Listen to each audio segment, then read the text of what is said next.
Linda is a loving and caring friend, and she manifests her friendship and her love of our community with SNN's enormous generosity to nonprofits and to the arts. SNN Local News 6 gives specifically to the nonprofits and the arts over $1 million a year in pro bono work and production work. That's an awful lot of love and caring.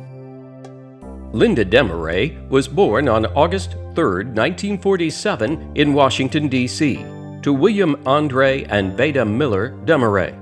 Her father was a fingerprint expert at the FBI. He was a modest person. He died early. He died at the age of 45. But he was, when I think about my dad, I think about what a nice man he was. He and my grandfather we'd walk a lot in our neighborhood, and they'd be the ones getting me in and out of those snowsuits, the ones that were head to toe, and they rustled when you walked. Her mother grew up in a small town in Virginia in the Appalachia area.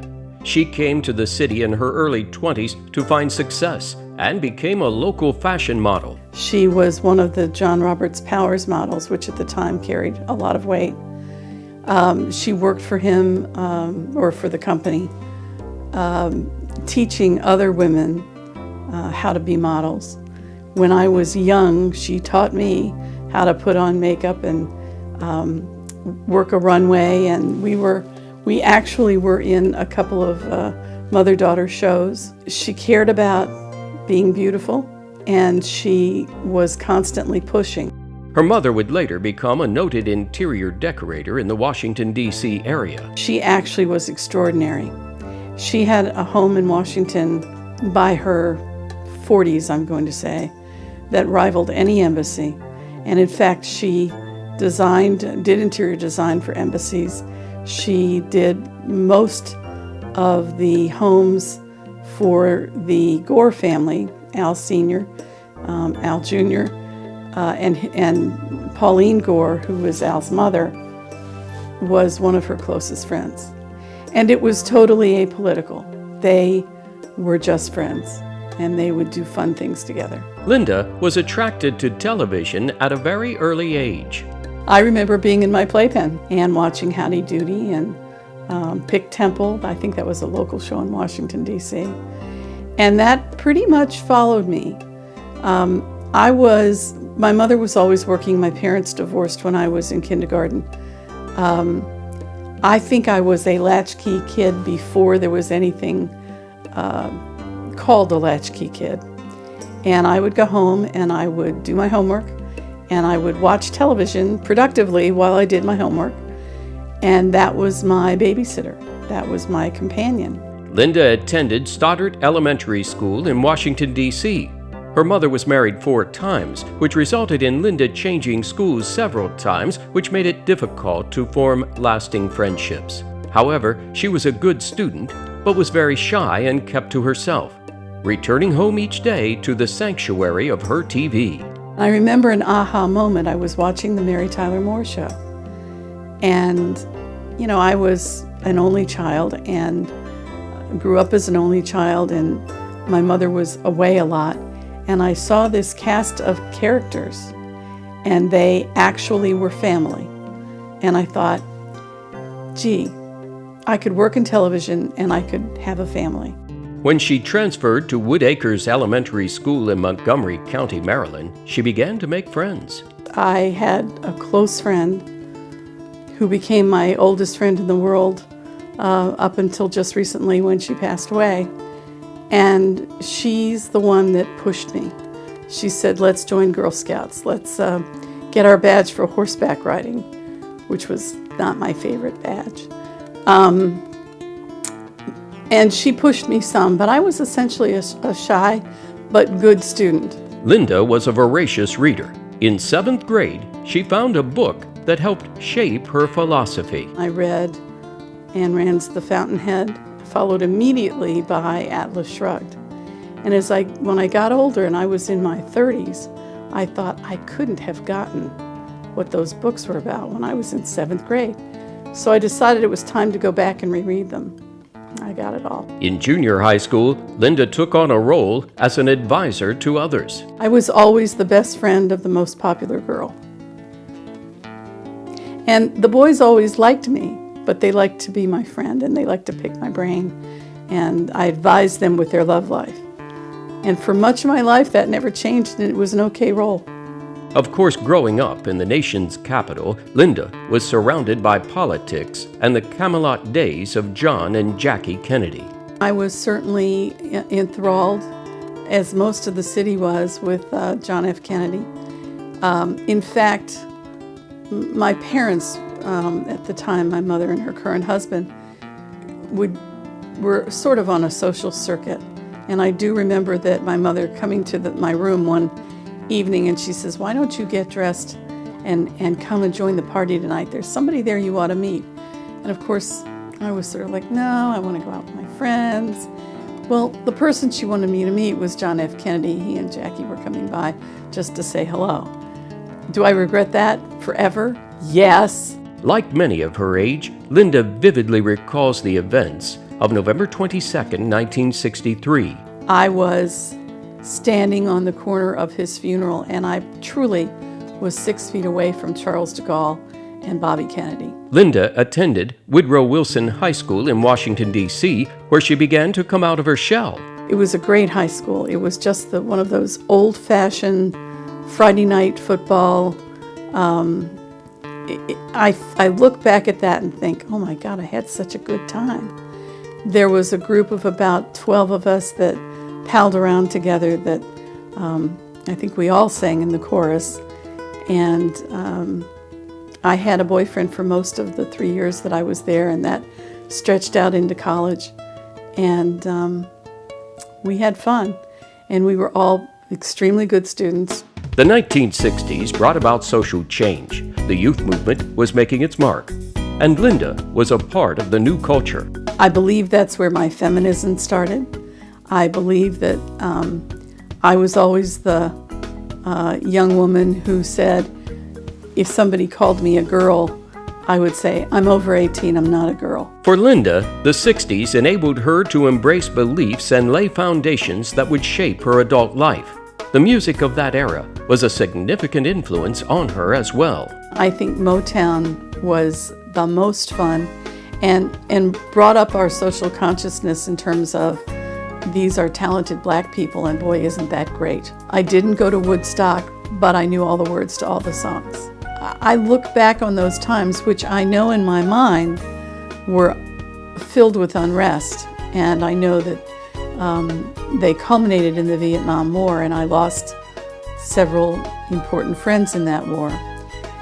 But when I looked just prior to the war, it was a wonderful time. Linda graduated from Woodrow Wilson High School in 1965. She wanted to make a difference, and she felt journalism would be a way to influence the world by reporting truth and exposing the unjust. In the fall of 1965, she entered the School of Journalism at Ohio University in Athens, Ohio. I only stayed in Ohio for a year because the truth was, it was so far away. And I liked it. I had a good time. I made the dean's list. I really felt going to college that for the first time, I was learning.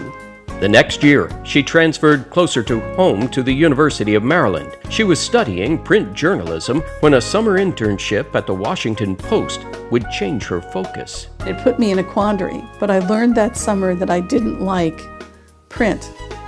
And the reason was they were kind of mean. The investigative stuff and they'd go after the watchdog journalism. It didn't suit me very well. Fate would change her direction.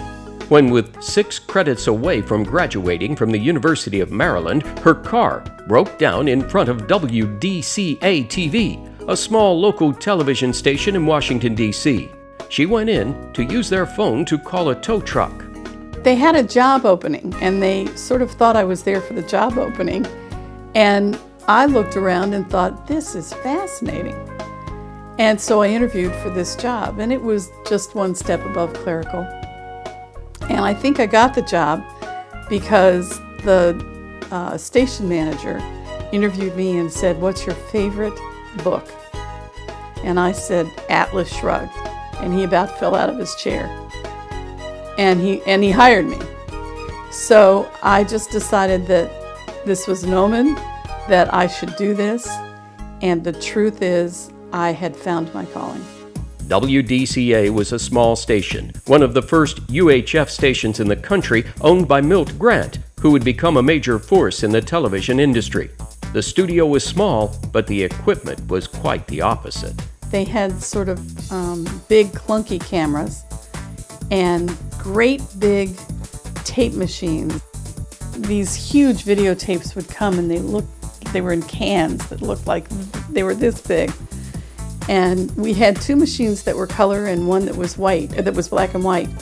And every time you wanted to run 3 shows back to back, you had to be careful because one of them was going to have to be in black and white. In 1969, Linda moved across town to the Washington, D.C. ABC affiliate, WJLA, where she spent 10 years, and where, at 22, she was named program director, with a staff of over 80 creative and technical people and an annual budget of nearly $50 million. Her team won multiple regional Emmys, 2 National Iris Awards, and other prestigious honors. I just sort of traveled through the ranks there very quickly. This was a very progressive station.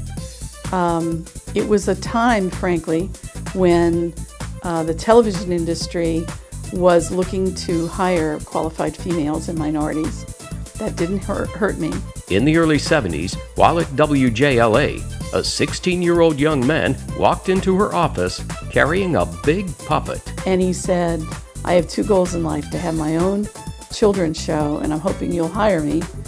And I want to work with Jim Henson."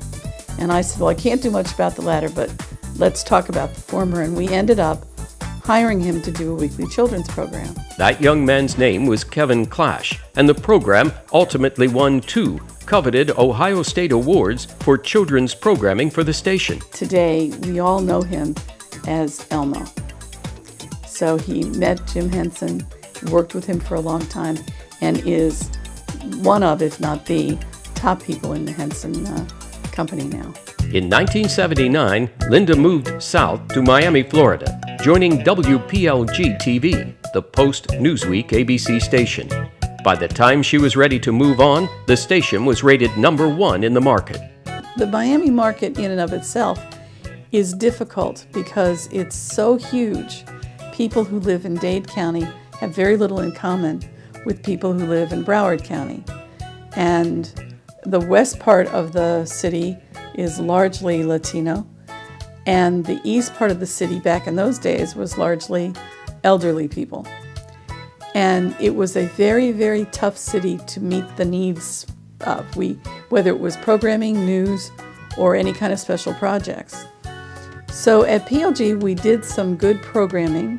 I was program director there, and we won some of those Emmys again. And I really did have another terrific creative team. It was also in Miami she met Doug Barker, general manager of the competition WTVJ. We were both on the National Academy of Arts and Sciences board, and I was working for the CBS affiliate in Miami, Florida. She was working for the ABC affiliate in Miami, Florida. And so we were competitors. We were both pretty fierce competitors. And I personally didn't like him at all. I thought he was arrogant. I thought he was, I think my exact word was buffoon. I really didn't like him. I ended up with an opening for a program manager at the CBS station. And the opportunity to hire Linda came immediately to my mind. And I said, well, she's smart, she's really knowledgeable, and she's at the competition, which will hurt them if I take her away. He calls me and says, would I like to talk to him about the job? And I said no. And a mutual friend of ours, a mentor of mine, Bob King, who is, he was the president of King World, which syndicates Oprah and Wheel of Fortune and Jeopardy and a bunch of other shows. Bob decided that we would be a good professional match. And Bob called me every day, including weekends, for 52 days. And I finally said, if I have lunch with Doug Barker, will you stop calling me? He said, just have lunch. We made a deal, and she became our program manager and worked for me, and really with me, I should say, for several years, many years at WTVJ in Miami. I learned that there are two Dougs. There's the tough competitor, and then there's the guy who wants to charm you because he really wants you on his team. Her job was to program the non-CBS time periods. We were the #1 station in Miami, and her job was to make sure we maintained that #1 status. So she was buying programming to fill in the times between CBS programming. She did a magnificent job, and she's a great negotiator. So not only did she get the right shows, she got them at the right price. In 1986, Linda and Doug joined a small group of experienced, large-market television professionals who arranged the purchase of Sarasota's WXLT-TV Channel 40, now WWSB ABC 7. Our strategy was that we would take big market people. We know how to do television, and apply those big market ideals, not the budgets, but the big market ideals and proficiencies to a small town. Linda made it her job to make sure that the talent and the content of those newscasts changed everything, and it encouraged advertisers and community leaders to respect that station and want to be on that station, and Linda really pulled that off. Doug said to us in one department head meeting early on, I want us in the community. If there are two people meeting in a phone booth, go give a speech. And we took that very much to heart as a management team. And I was the point person on that because it really was central to my role in the company. And my role in this company actually was to head up programming, to head up news, marketing, and community involvement in sales development when it made sense. The focus on the community was no more evident than in the involvement with the local United Cerebral Palsy Telethon. She would come up with wonderful ideas and, produce things for us, and it was a great association. I had great fun. She wanted us to have her anchors on the air, and so we started working with some of the anchors from ABC back then, and so we sort of ended up fine-tuning exactly what we wanted, and ended up working with Jim Jackson and Jimmy Dean and myself as the three anchors, and those were the best years of UCP's telethon, and that was really because of Linda's strength and her knowledge of what would work and what wouldn't. At WWSB, Linda hired and coached local news personalities, including John Hill, Jim Jackson, Christy Kruger, Heidi Godman, Scott Dennis, Bob Harrigan, and Richard Stern. Over the next 6 years, that team more than tripled the local news ratings to 48% of the viewing audience at 6 p.m. and 44% at 11 p.m., beating all the Tampa stations who came into the Sarasota market combined. Revenue increases followed. When Linda arrived in Sarasota, only 16 out of every 100 people in the ARC market were watching ABC 7 or WWSB Channel 40. 16 out of every 100. Within 2 years, we were able to get that number up to almost 50%, 48%. That's a huge, huge, huge market difference. So people were tuning in ABC 7 or WWSB TV 40 for information, for news and for weather and for sports. By 1992, Linda and Doug were ready for new challenges and sold their interest in the television station. At the same time, Doug's marriage had come to an end, and they soon found they had more in common than just a business relationship. I was still commuting to Miami, and it was just really a pain in the neck, frankly. But my kids were there, and I wanted to see their games, their baseball games, and all their activities. So I was back and forth a lot, and I think that made it difficult. But every time I came back, Linda was right here, and we were working together virtually 12 hours a day. And I think we just got close to each other, and once I was finally divorced, we started seeing each other. In a very casual and almost natural way, we spent more time together and we started seeing more of each other. And by the time we were ready to go to West Palm, I would say that we had a relationship. They moved to West Palm Beach to operate the ABC affiliate there, where Linda assumed the position of news director. During this time, she also returned to college to complete her 6 credits to obtain her degree, but added more, earning a degree in psychology, graduating summa cum laude. It was also in West Palm that Linda and Doug decided they would marry. They returned to Sarasota for the event, and on December 11, 1999, at the Crosley Mansion in Sarasota, Linda and Doug were married. One of the things I learned from my mother is that anything worth doing is worth overdoing. And I knew that I wanted this to be a beautiful wedding. We ended up at the Crosley Mansion. It was under renovation, and I brought in, the day of the wedding, 40 boxes of chandeliers, plants, beautiful, huge palms, velvet and brocade, tablecloths, special china. And honestly, my wedding was the most wonderful night of my life. And if we could rerun it right now, I'd like to rerun it. Linda inherited an immediate family through marriage: Doug's son, Doug Jr., his daughter Lori, and Doug's mother, the late Mary Ma Barker. In West Palm, the allure of Sarasota was ever present. When Diane McFarland, publisher of the Sarasota Herald Tribune, which operated SNN cable news in Sarasota, contacted her, Linda was anxious to hear her thoughts. I believe it was the first multimedia endeavor where there was a television station, a newspaper, and a whole web facility all under one roof and one ownership. In 2005, Linda returned to Sarasota to become general manager of SNN, then under the ownership of the Herald Tribune, New York Times company. Very much like WWSB, I felt that it had some very good elements to it, but it needed more professional talent and it needed more quality in terms of its technical facilities. Along with the passion and support of Herald Tribune publisher Diane McFarland and executive editor Mike Connolly, Linda and her newly assembled news team re-engineered both the technical facility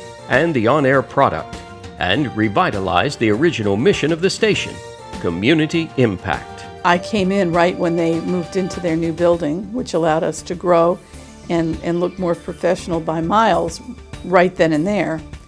But the mother company allowed us to buy cameras and newsroom systems and to outfit our control room, things that the station really hadn't had before.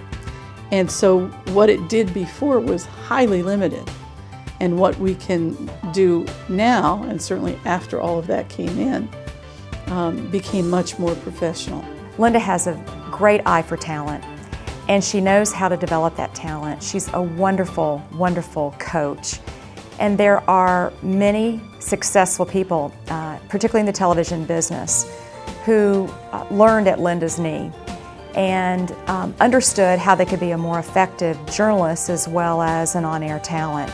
And not many people have that ability. Linda takes people under her wing when she believes in them, and she will do anything to help that individual build their career and go on to succeed. In February of 2009, Linda and Doug purchased SNN Local News, taking it private. The mission, service, and support to the Sarasota and Charlotte communities are the key to its success. The basic underpinnings of the station are community. We really believe we're here to serve this community, and we believe we do that very well. And that's Linda's great strength, is in doing that, and she does it far better than anybody I've ever seen in this business. Really, what she puts her stamp on is getting the station involved in the community. We have the offshore superboat Grand Prix boat races. Very expensive to produce for a television station, but it's a community event that Linda helped promote, and this goes way back into when it first started. We don't have to promote that, that's not hard news, but we promote it as a community interest, and that's something that Linda is behind and is promoting. The fact that Sarasota is such a community-minded place, and I think it gets more so every year, and that SNN was conceived to serve the community and to